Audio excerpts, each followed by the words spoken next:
Ketika teman-teman melihat, pengalaman atau melihat cerita seseorang yang sudah di Jepang melalui konten-konten yang mungkin ada di TikTok, FB, Instagram, segala macam ya, kebanyakan, walaupun nggak semua, kebanyakan dari teman-teman kita yang sudah Jepang itu, mereka hanya membagikan hasil dari proses yang telah mereka lakukan. Misalnya seperti pergi jalan-jalan, pergi makan-makan, belanja, beli iPhone, beli barang segala macam, seperti itu ya. Itu merupakan hasil dari proses yang mereka lakukan selama di Jepang. Tetapi nggak banyak orang yang memberikan konten tentang proses bagaimana dia di Jepang, bagaimana proses untuk mendapatkan hasil. Karena proses dalam hal ini bekerja di Jepang itu merupakan sesuatu yang cukup berat ya teman-teman, cukup rumit, cukup sulit seperti itu. Apalagi dengan LPK tidak berbohong ya teman-teman. LPK sangat jujur sekali. Mereka mengatakan apa sesuai dengan yang dikontrak seperti itu ya teman-teman. Jadi waktu gue nyampe Jepang, gaji bulan pertama tentunya masih sedikit dong. Karena kan mungkin kita baru kerja beberapa hari, 1, 2, 3 hari. Jadi belum tahu nih berapa gajinya.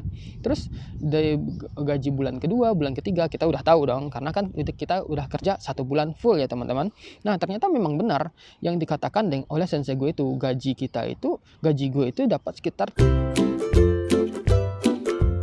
Minasan konnichiwa, pau des.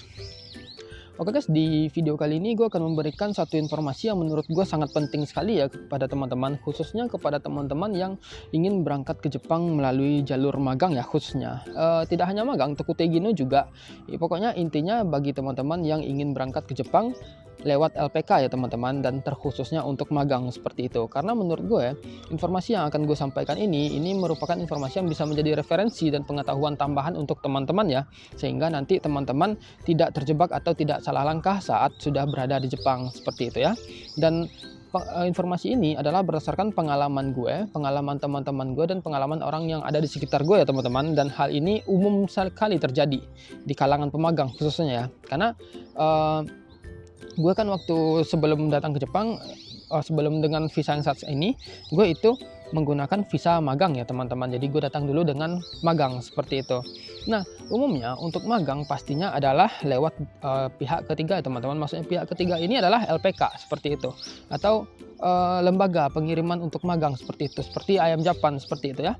Nah untuk masuk ke Jepang dengan magang ini memang ada sebagian yang bisa lewat Ayam Japan, karena mungkin memenuhi kriteria seperti itu kan. Biasanya kan lewat Ayam Japan itu emang agak sedikit lebih sulit ketimbang LPK ya teman-teman. Nah tetapi buat teman-teman yang masuk LPK itu juga tidak ada salahnya, karena ketika teman-teman masuk LPK, teman-teman itu akan mendapatkan banyak hal seperti itu.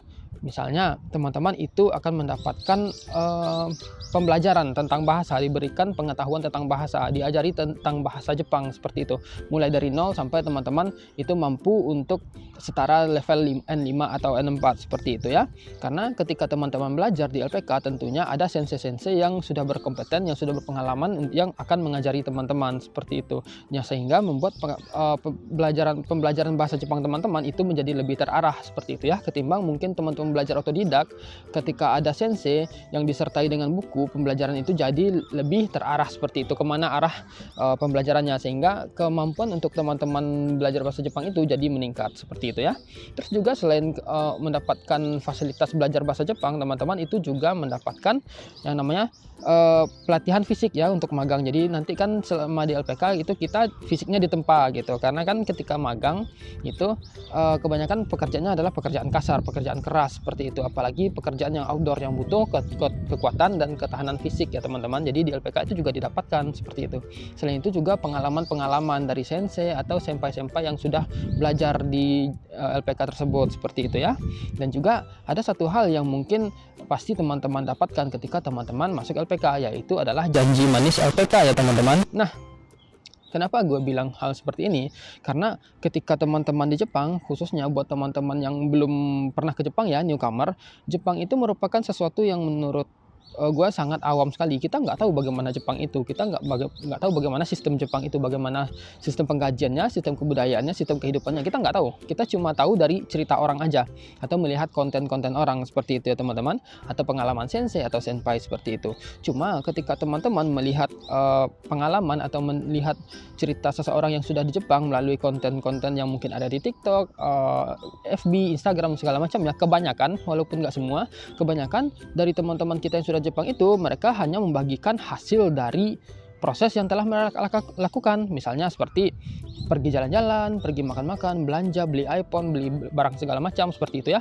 Itu merupakan hasil dari proses yang mereka lakukan selama di Jepang. Tetapi nggak banyak orang yang memberikan konten tentang proses bagaimana di Jepang, bagaimana proses untuk mendapatkan hasil. Karena proses dalam hal ini bekerja di Jepang itu merupakan sesuatu yang cukup berat ya teman-teman, cukup rumit, cukup sulit seperti itu. Apalagi dengan lingkungan yang baru bagi newcomer seperti itu. Masalah keterbatasan bahasa dan skill juga itu menjadi problem ya dalam proses tersebut.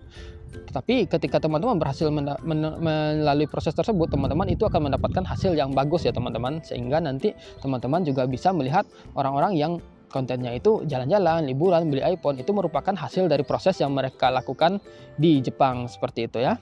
Nah, tetapi ketika teman-teman masuk LPK, mungkin pengalaman tersebut hanya bisa teman-teman dengar saja ya dari sensei atau senpai teman-teman. Nah, jadi di sini supaya teman-teman tidak terjebak dengan janji manis LPK ya teman-teman, gue sarankan teman-teman nonton video ini sampai habis.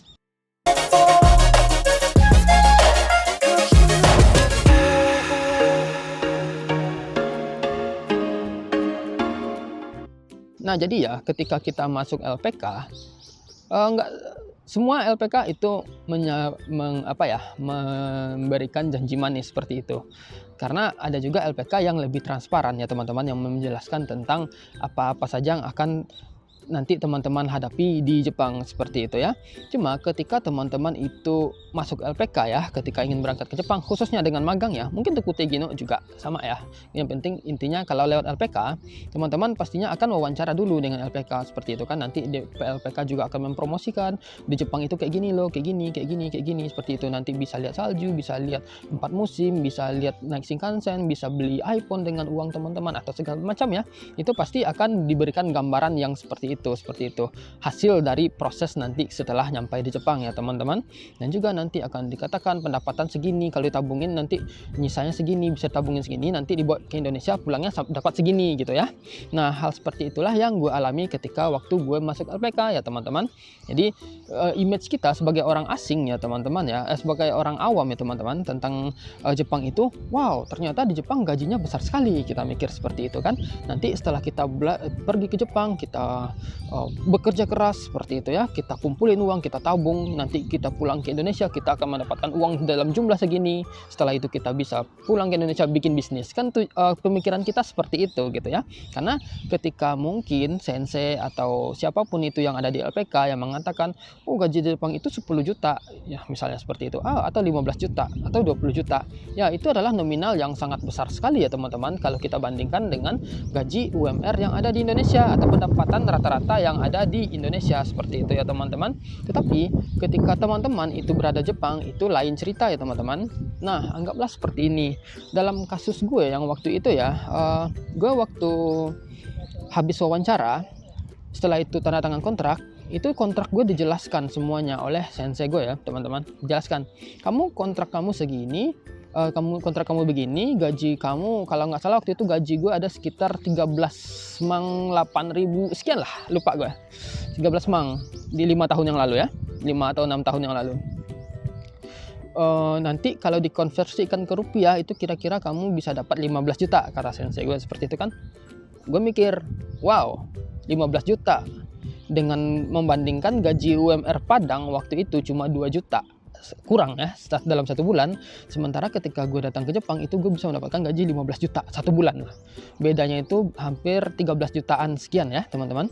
Nah, gue mikir wow luar biasa sekali, kita bisa di Jepang dapat gaji 13 juta nih per bulan seperti itu. Nah, terus ada juga nanti kan dipotong nanti kalau lembur mungkin bisa jadi dapatnya segini diperkirakan seperti itu. Kalau ada bonus dapatnya segini seperti itu. Nah, memang ketika teman-teman itu bekerja di Jepang, kalau misalnya teman-teman dapat lemburan atau bonus itu memang pendapatannya akan jauh lebih besar ya teman-teman. Cuma dalam kasus gue waktu itu memang sensei gue bilang sensei tidak tahu di sini apakah ada lembur atau tidak karena tidak dituliskan kata sensei gue seperti itu ya. Nah, jadi sampai di situ. Nah, setelah gue berangkat ke Jepang, memang LPK tidak berbohong ya teman-teman. LPK sangat jujur sekali. Mereka mengatakan apa sesuai dengan yang dikontrak, seperti itu ya teman-teman. Jadi waktu gue nyampe Jepang, gaji bulan pertama tentunya masih sedikit dong, karena kan mungkin kita baru kerja beberapa hari, 1, 2, 3 hari, jadi belum tahu nih berapa gajinya. Terus dari gaji bulan kedua, bulan ketiga kita udah tahu dong, karena kan kita udah kerja 1 bulan full ya teman-teman. Nah ternyata memang benar yang dikatakan oleh sensei gue itu, gaji gue itu dapat sekitar 8.000 sekian lah, gue juga lupa detailnya berapa waktu itu ya. Nah, wow, kalau gue kirim ini ke Indonesia dapatnya 15 juta nih, gue mikir gitu kan. Tetapi ada satu hal yang gue lupa dari situ ya teman-teman. Yang pertama adalah di Jepang kita harus menjalani kehidupan ya teman-teman. Harus bayar pajak, bayar nenking, hokeng, biaya hidup, segala macam ya teman-teman. Jadi kita kurangi dulu gaji pokok gue ini ya, dengan hitungan biaya-biaya yang mesti dibayarkan. Jadi ada biaya-biaya yang harus dibayarkan ya teman-teman, yaitu yang pasti ya, itu apartemen harus dibayar ya teman-teman. Terus hokeng, nenking itu harus dibayar. Terus pajak pendapatan itu harus dibayar ya teman-teman. Jadi kalau ditotalkan semua pendapatan itu, kalau misalnya dikurangi dengan potongan, kira-kira potongannya itu rata-rata ya, umumnya di magang TG rata-rata sama. Potongannya itu ada di 5 atau 6 mang ya teman-teman. Jadi sekitar segitulah, kita ambil aja 5 ya, paling kecil 5. Nah dari 13 yang gaji gue dapatkan itu, dipotong 5 itu udah sisa 8 sekian ya waktu itu gue dapat ya. Jadi ya sekitar segitulah, 8 sekian gue dapat waktu itu, 82 83 ya, sekitar segitulah pokoknya. Nah itu setelah dikurangi potongan inti ya teman-teman, potongan pokok. Dan di situ gue lupa kalau gue berangkat ke Jepang itu melalui LPK dengan bisa dibilang dana talang ya teman-teman. Jadi di situ gue harus bayar hutang setiap bulan. Setiap bulan itu bayarnya itu sekitar 1,3 ya, sekitar segitulah, 1,3 1,5 lah ya kita bulatin gitu ya, dengan biaya segala macamnya. Jadi waktu itu gue harus ngirim uang sekitar 1,3 atau 1,5 atau 1,5 mang lah kalau kita bulatin ya, 1,5 mang. Nah jadi di situ gaji gue udah kepotong lagi. Anggaplah gaji gue itu kepotong jadi 7 mang ya teman-teman. Sisanya jadi 7 mang. Dari 7 mang tadi itu gue harus memenuhi biaya kehidupan, misalnya beli makan, misalnya seperti itu ya, belanja seperti itu. Karena gue dulu tipenya orang yang hemat, jadi gue makan itu paling banyak ya teman, paling banyak ya dalam 1 bulan itu ya. Karena di hotel dapat ada sisa makanan gitu, bisa gue ambil. Dapat bisa paling banyak gue mengeluarkan 5.000 waktu itu, paling banyak ya 5.000. Anggaplah gue butuh yang lain-lain, pengen beli ini beli itu, anggaplah 1 bulan itu gue makanya 1 mang ya. Di masa itu ya teman-teman, di masa sekarang itu udah nggak relevan lagi. Jadi sisa uang gue itu ada 6 mang ya teman-teman, 6 mang. Terus dari 6 mang itu mungkin di masa itu ada sekitar 7,5 juta lah, atau 7 lah ya, kita 7 aja, sekitar 7 juta. Dari 6 mang itu kadang gue ngirim uang ke keluarga, ke adik, ke ibu seperti itu ya. Kadang satu mang, kadang 2 mang seperti itu ya. Anggaplah 2 mang misalnya ya, anggaplah 2 mang. Dari 6 mang udah dikurangi 2 mang, itu sisa 4 mang ya teman-teman, 4 juta. Dari 4 juta itulah yang bisa gue tabungkan seperti itu. Dan itu terus menerus selama 1 tahun seperti itu, karena gaji gue waktu itu GQ tanpa ada lembur ya teman-teman. Jadi gaji itu sama aja terus setiap bulan seperti itu. Lembur itu paling cuma 2, 3, 4 kali dalam 1 tahun ya teman-teman.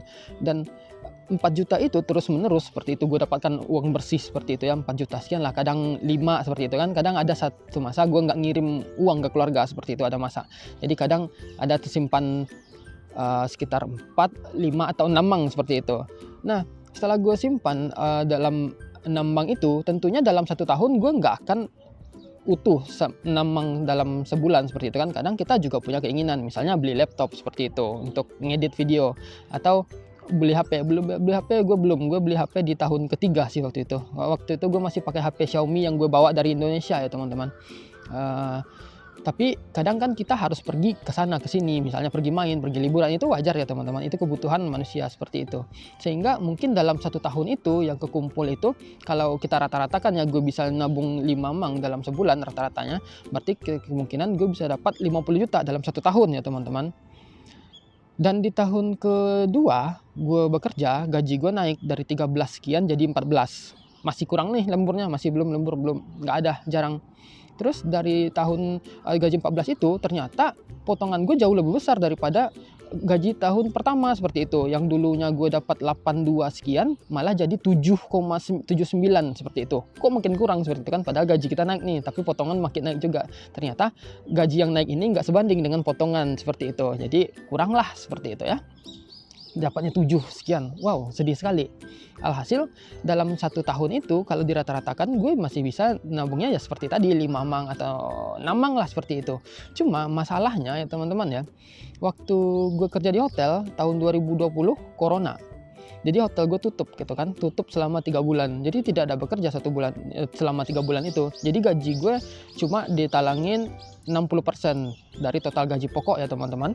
Waktu itu gaji gue 60% dari 140.000 yen, dapatnya itu sekitar berapa ya, 6 atau 5 lah lebih kurang, 6 atau 5 ya, sekitar setelah anggaplah 6 ya.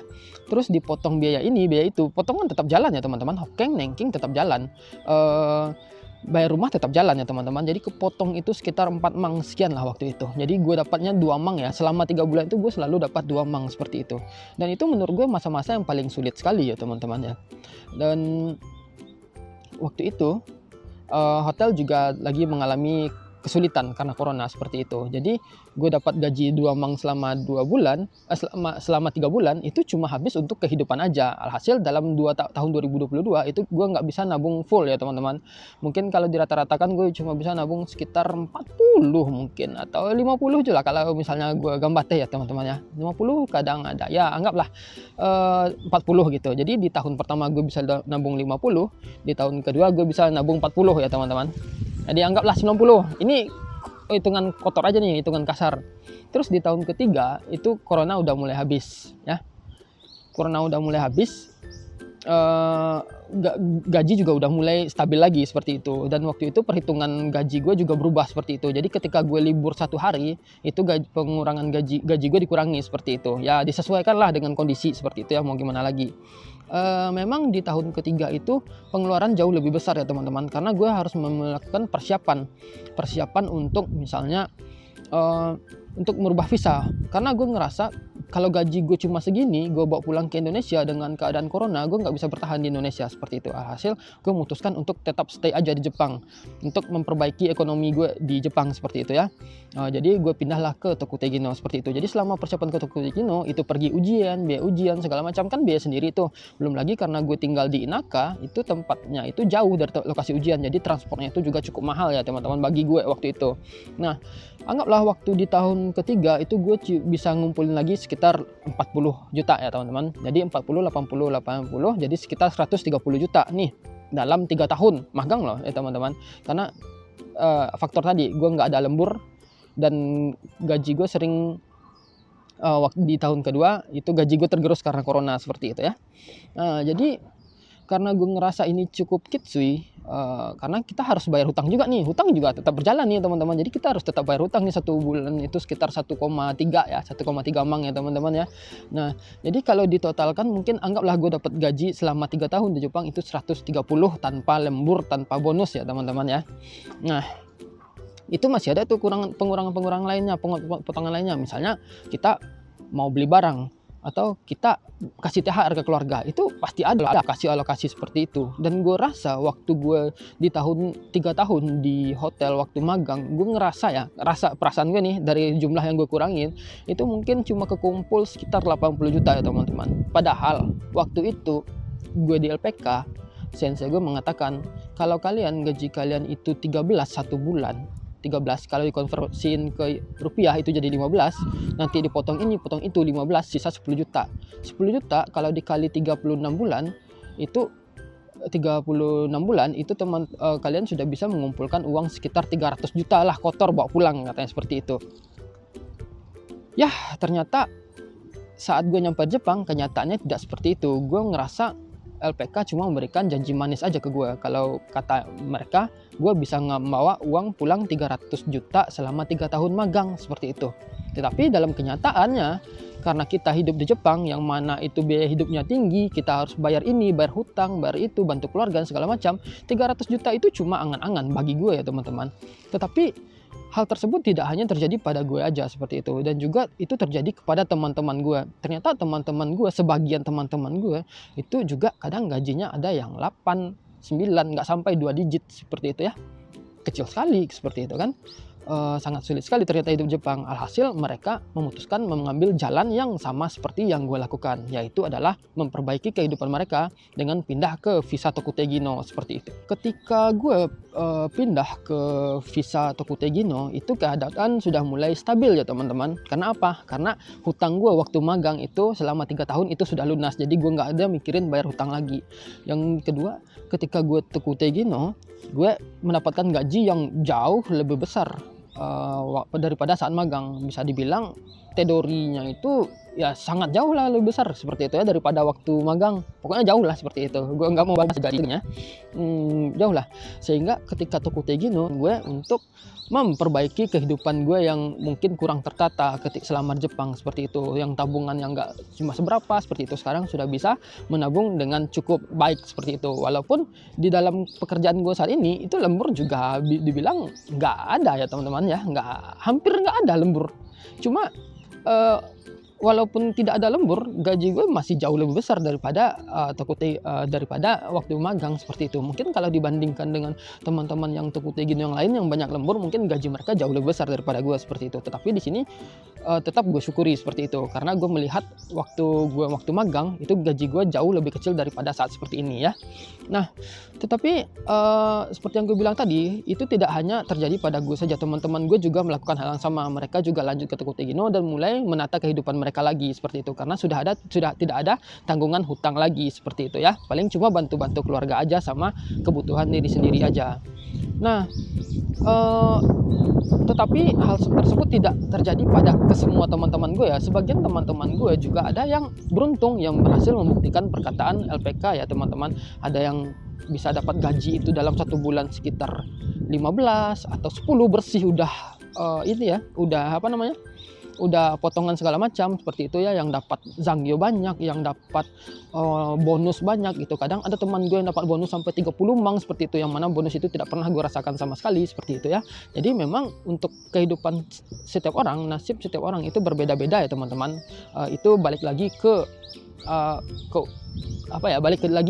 takdir masing-masing ya. Kadang ya kalau rezekinya bagus ya mereka dapat pekerjaan yang bagus seperti itu, dapat gaji yang bagus seperti itu. Tetapi yang namanya kita mendapatkan uang atau rezeki ya teman-teman ya, itu pasti berbanding lurus dengan kebutuhan kita ya teman-teman. Barangkali nih mungkin teman-teman kita yang gajinya 30 itu kebutuhannya juga lebih. Misalnya mungkin kita yang gajinya 10, mungkin kebutuhan kita cuma 9 atau 8. Mungkin berbeda dengan orang-orang yang gajinya 30, kebutuhan mereka mungkin 20, 25 atau bahkan mungkin lebih dari gaji yang mereka dapatkan seperti itu ya. Itu pasti balance ya teman-teman, pasti seimbang ya teman-teman ya. Tetapi di sini yang gue katakan intinya itu adalah teman-teman jangan sampai mudah tergiur dengan janji manis LPK ya teman-teman, kata-kata manis LPK, karena sebagian memang mungkin ada yang terbukti, sebagian ada yang tidak ya. Baik lagi lah, itu untung-untungan ya teman-teman. Tapi di sini memang LPK tidak berbohong ya teman-teman. LPK mengatakan yang sejujurnya seperti itu. Tetapi balik lagi ke teman-teman pikirkan lagi, kalau teman-teman dapat gaji segini dengan biaya hidup di Jepang segini, potongan segini, apakah ini cocok, worth it atau tidak? Kalau misalnya ada zangyo, bagus lah. Kalau misalnya ada bonus, bagus seperti itu. Tetapi kalau sekiranya teman-teman tidak dapat bonus, tidak ada zangyo, teman-teman pikirkan lagi, apakah dengan gaji yang diberikan atau ditawarkan oleh LPK tersebut dengan kehidupan di Jepang saat ini, apakah itu berbanding lurus atau bisa seimbang dengan kehidupan teman-teman dan tanggungan teman-teman? Itu bisa teman-teman pikirkan lagi sendiri ya. Nah, jadi ini merupakan pengalaman pribadi gue ya teman-teman, dan gue di sini tidak menyalahkan LPK ya teman-teman. Itu balik lagi ke diri gue mungkin yang kurang pertimbangan waktu itu, karena gue kurang referensi tentang Jepang seperti itu. Karena kan dalam pikiran gue, wah gaji 10 juta nih, besar nih seperti itu kan. Dalam posisi kita di Indonesia, tidak dalam posisi kita di Jepang ya teman-teman. Di Jepang 10 juta itu biasa. kecil sih nggak biasa ya teman-teman. Terlebih lagi orang asing itu kehidupannya dua, di Jepang satu, di Indonesia satu. Kenapa di Indonesia satu? Karena di Indonesia juga ada keluarga yang mungkin harus dibantu ya teman-teman. Jadi keuangan kita harus dibagi antara yang di Jepang dan di Indonesia, seperti itu ya. Nah jadi lebih kurang seperti itu sih mungkin video gue yang cukup panjang ini ya. Semoga teman-teman nonton video gue ini sampai habis, dan semoga teman-teman bisa mendapatkan pencerahan, referensi dan segala macam ya, yang hal-hal baik, hal positif dari video gue. Semoga video ini bisa bermanfaat ya buat teman-teman. Jadi teman-teman bisa mengambil keputusan lebih baik lagi. Nah kalau sekiranya teman-teman masih punya pertanyaan, silahkan aja tulis di komen. Gue bakal jawab sebisa mungkin, dan sampai ketemu di video berikutnya. Cut.